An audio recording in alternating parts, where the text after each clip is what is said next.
I'm back again. I will now I'm very pleased that I was allowed to do something very nasty, to talk 2 times in a conference. And but in this particular case, it's because I'm tackling objects, completely different objects. Yesterday I was with my friend and master, Vittorio dell'Aquila. I was presenting the Mazatec plight and the Popolocan languages situation in Mexico. And today I will present you the plight of languages or dialects. While it's still difficult to fathom, not only for the people but also for linguists, spoken in eastern France, in the Burgundian region, Bourgogne. And I will make a small change to the title. So the title of this presentation will not be Language and You, which is actually the name of the project I will be presenting. But Language and You, the Burgundian language of oil. It will be language or dialect shifting, fading, and revival of Burgundian Gallo-Romance varieties.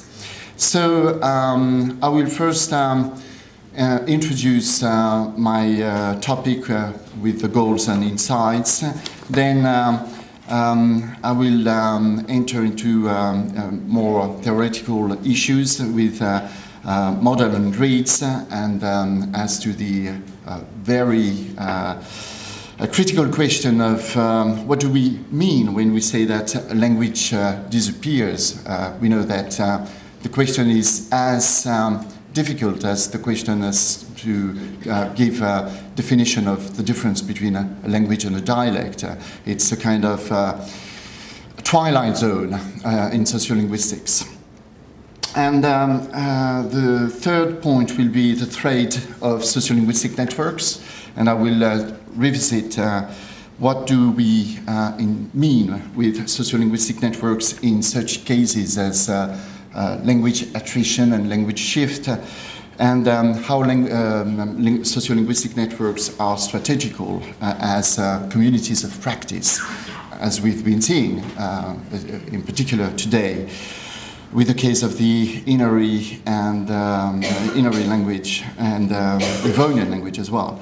And my fourth point will be what's beyond revitalization and to end up prospects. So my first part is about, I will tackle problems such as gaps in sociolinguistic theory. Everyone knows what diglossia is about since Ferguson's paper, which was a landmark in sociolinguistics.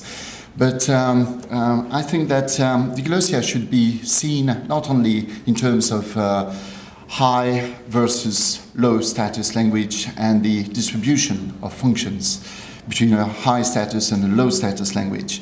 Diglossia can be defined within the framework of frames of experience by Irving Goffman, 1974. That is, diglossia is an experience, it's a state of mind, it's an ideology, it's much more than a problem of low and high status and complementary distribution of usage within a society.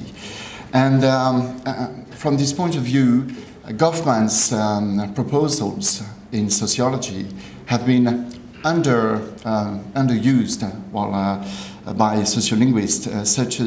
The same is true as far as stigma and stigmatization is concerned.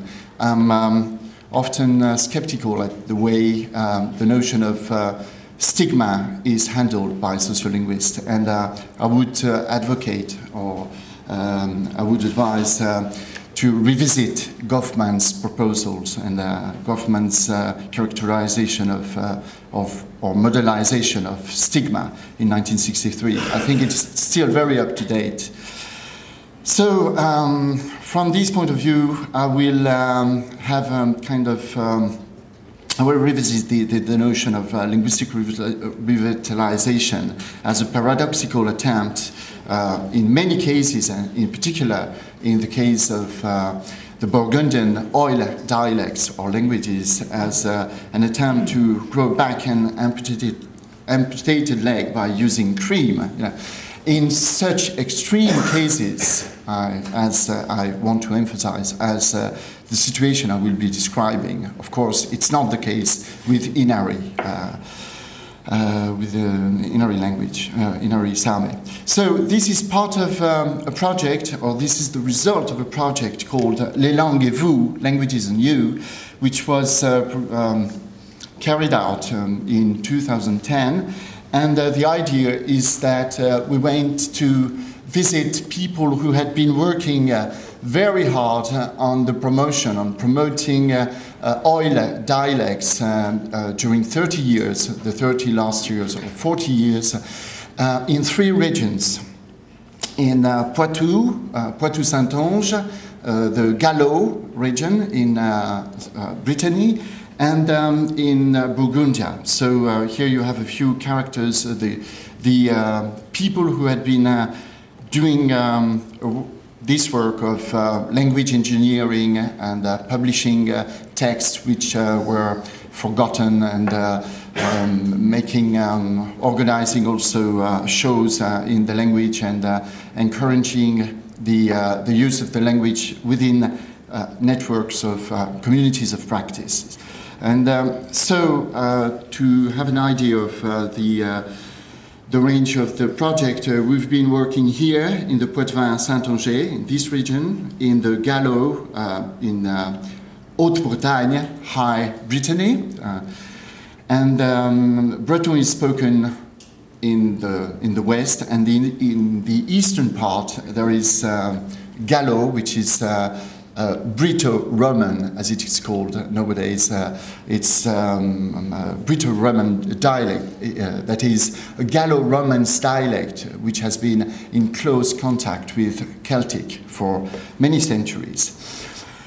And Gallo has a very strategical role to play within the confrontation between the French state and the Breton activism. And so some have pretended or suggested that the Gallo movement was a kind of manipulation by the French state, central state, in order to weaken the Celtic revendication in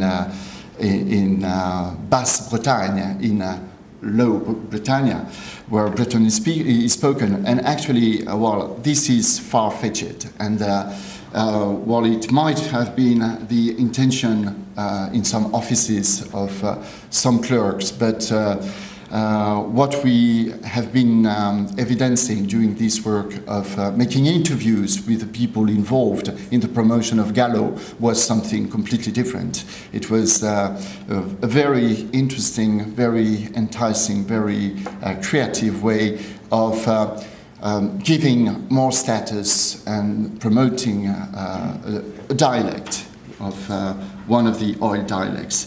And we've been working as well with Burgundian Morvandiau, and this will be my main topic. So here you have a map with more clear-cut dialects and dialect regions. And I would say I am very skeptical about these kind of maps, because the oil region, which is all this region in green, can be considered as a continuum. And the main idea is, the main dynamic is that the center has been expanding for centuries from Paris and the Bassin Parisien, the, let's say, Paris Meadow, to the periphery, and the periphery is makes up a kind of ring where many oil dialects, quite different from French actually, because we could say that the Normand spoken here is as different from French as Vedu is different from Estonian. And it is also the case with Lorrain Germanique, Lorrain Roman, sorry, not the German Lorraine, but the Romance Lorrain. It is as different as Setu from Standard Estonian. But nevertheless, the main point is that this fringe here has been, the fringe of oil languages has been continuously re-lexicalized and kind of structurally assimilated by Central French for centuries. Which, the result of this dynamic is that the most idiosyncratic dialects are spoken in remote areas such as here La Manche, the most typical Normand, and the most typical Poitevin-Saintonge is spoken here, for instance, but not closer to Paris. Okay, so I can go, I will, well, something very important when I was being skeptical with the clear-cut boundaries for dialects, and is that we should speak, for this kind of linguistic landscapes, we should speak about glottoscapes or relative glottoscapes, and I'd like to take over the witty idea of Arjun Appadurai's terminology.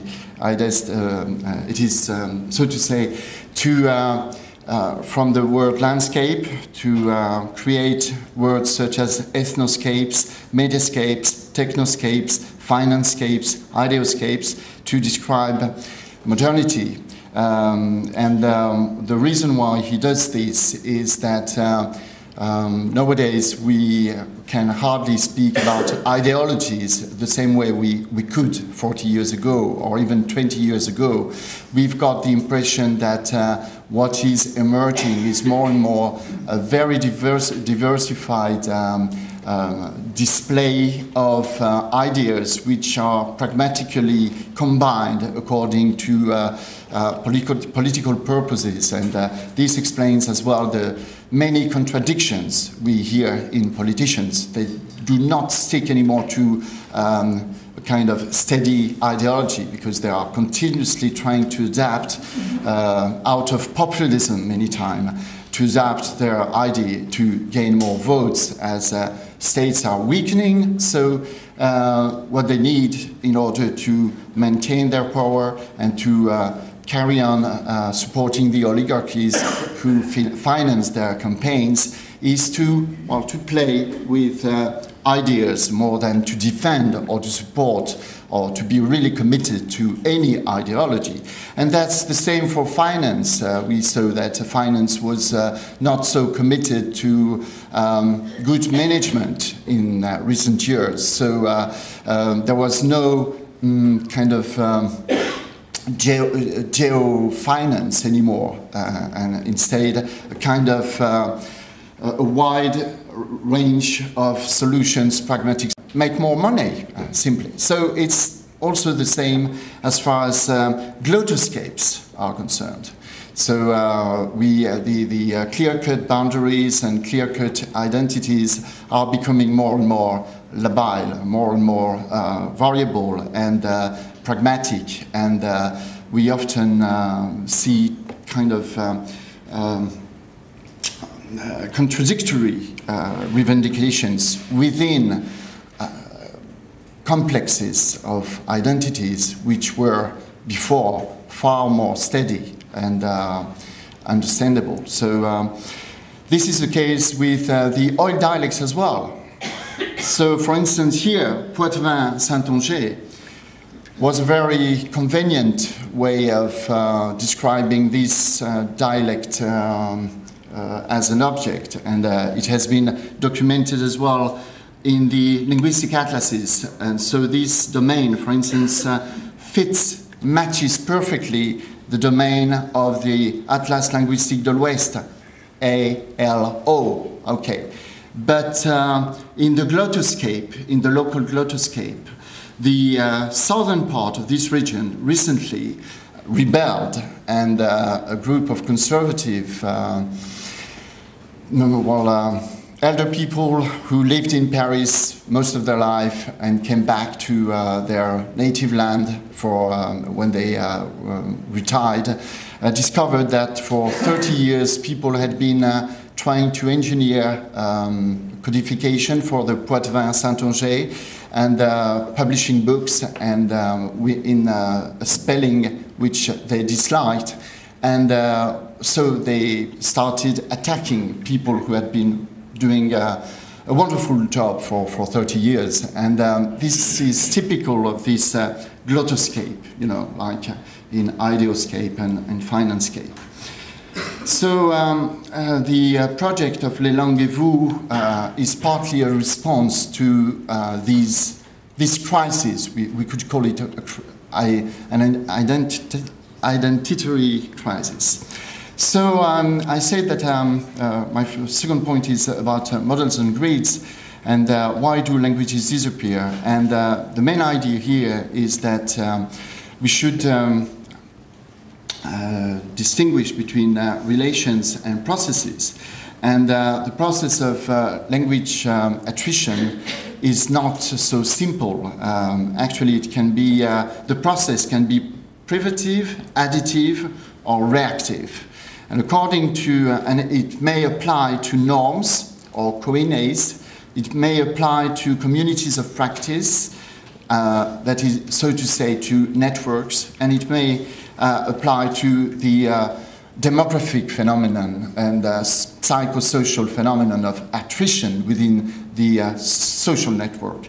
And so according, here you have indexes such as ID, CEO for individuation, coming out, and etc. And what we do in the project is we make transcriptions of all the interviews of the people involved in language management for the old dialects, and we use these indexes in order to understand the constellation of their discourse about their activity and their ideoscape.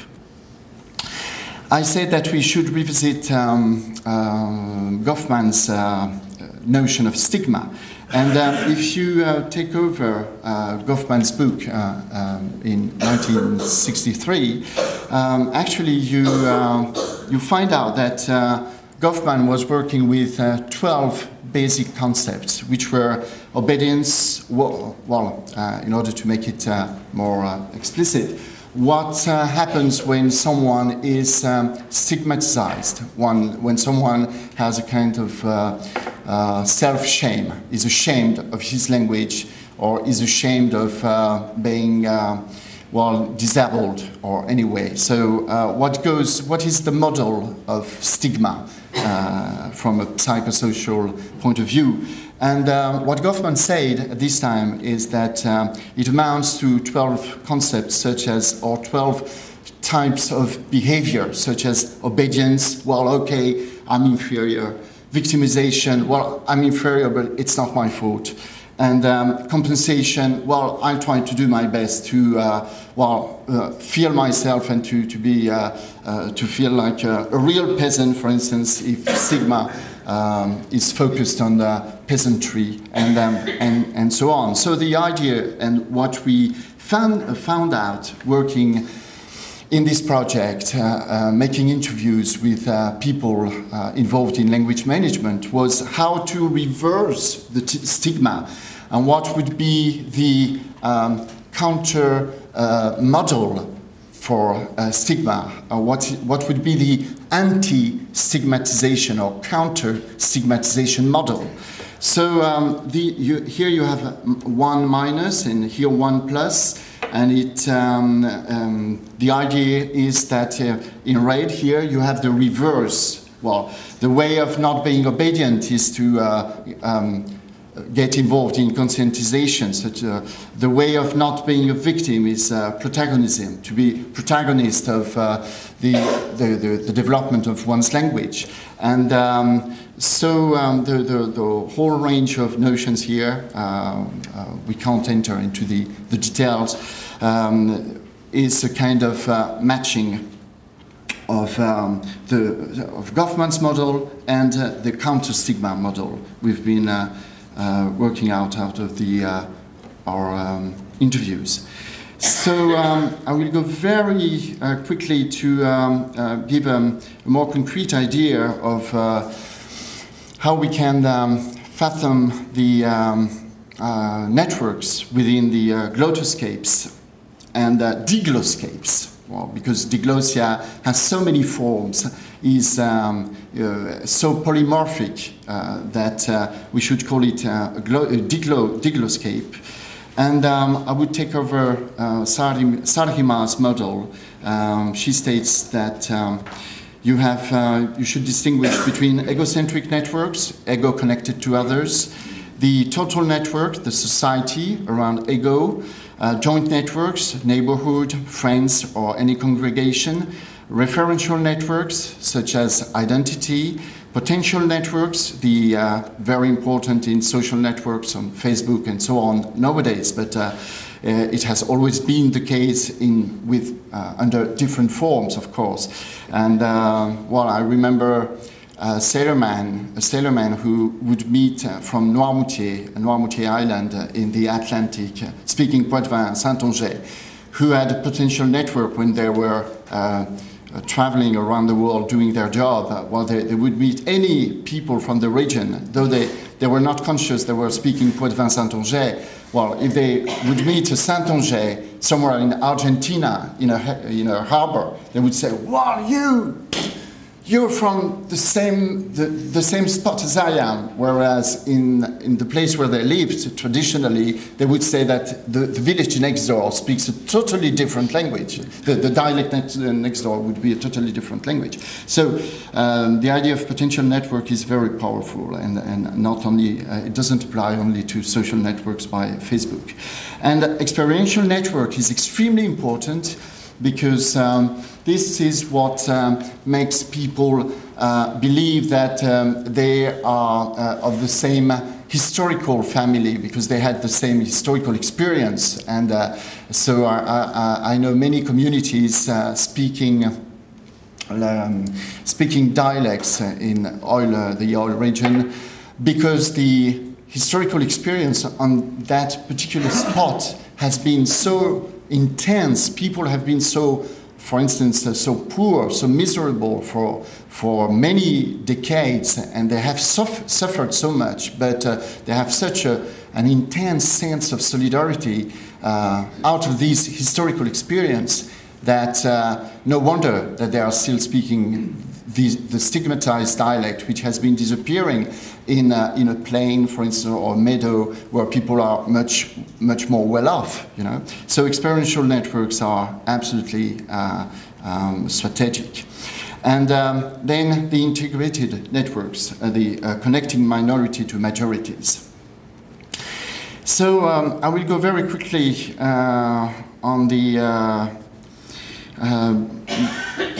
dialectal aspects, and because I should make clear that what makes the Burgundian Morvandiau very interesting, this dialect here, is that it is a crossroad dialect. So it makes the identification or individuation of this dialect as a glottoscape entity all the more difficult because it's, as you see here, you have many dialects around in the north, the Champenois, Parler du Centre, and moreover, these are central dialects, very influenced by French. So the situation here is pretty much like as in the center, though it has some very scattered characteristics or features throughout the territory. Paris is here, and for instance, in the Bourgogne region is here, the capital or the main town, a region of very dense, very intense experiential network, the Morvan. And here you have a look at the diversity of the subdialects. And you see the structure. I will go very quickly on these maps, but For instance, here you have a suffix, a nominal suffix, which is completely lexicalized. You have it in hammer, marteau. You have it in ship, bateau, okay?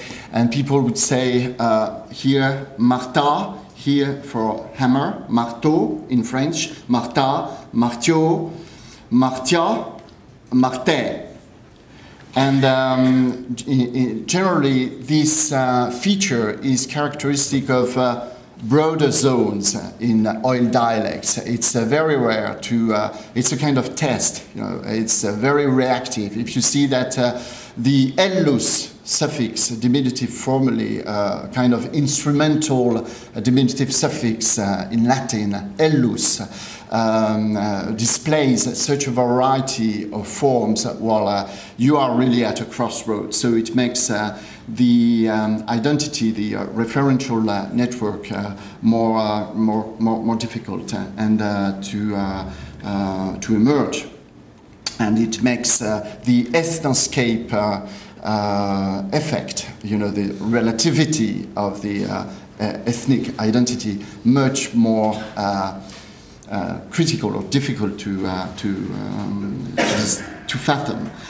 Here you have a lexical map of aujourd'hui, today, and you see the very high density of lexical items and phonological variation. And this gives a hint at the assimilation process.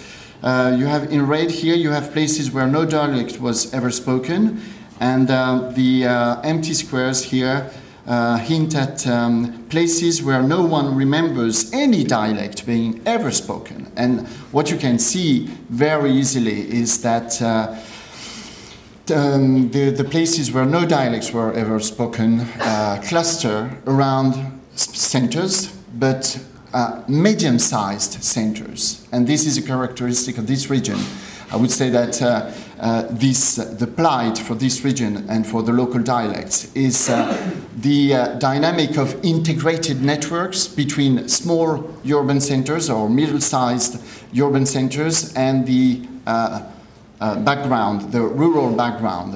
There was so much integration between the countryside and the small centers that the small centers were influencing with French as the dominant language or the dominant variety were influencing very heavily on the background.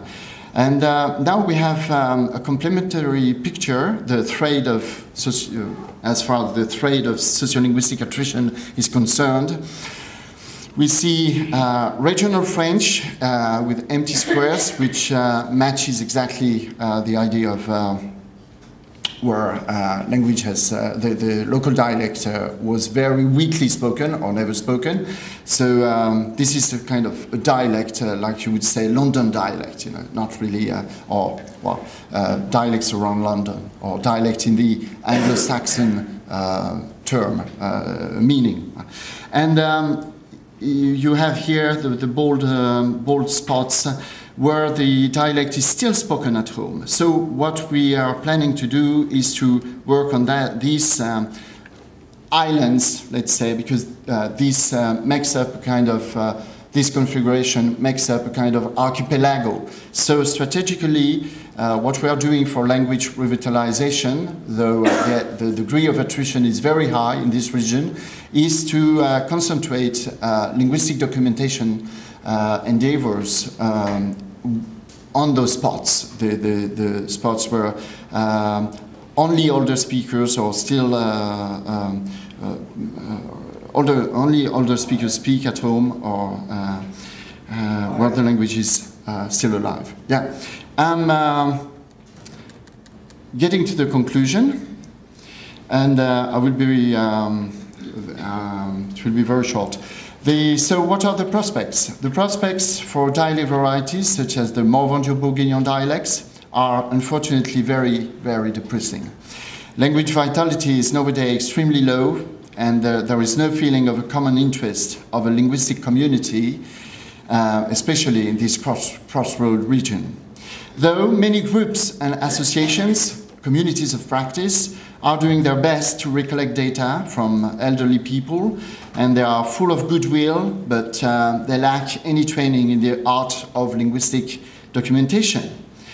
So there is a training paradox for the communities of practice, and we have the same training paradox in the Mazatec region, because most of the schools you've been seeing yesterday on Vittorio's maps, where indigenous language is supposed to be taught, well, actually are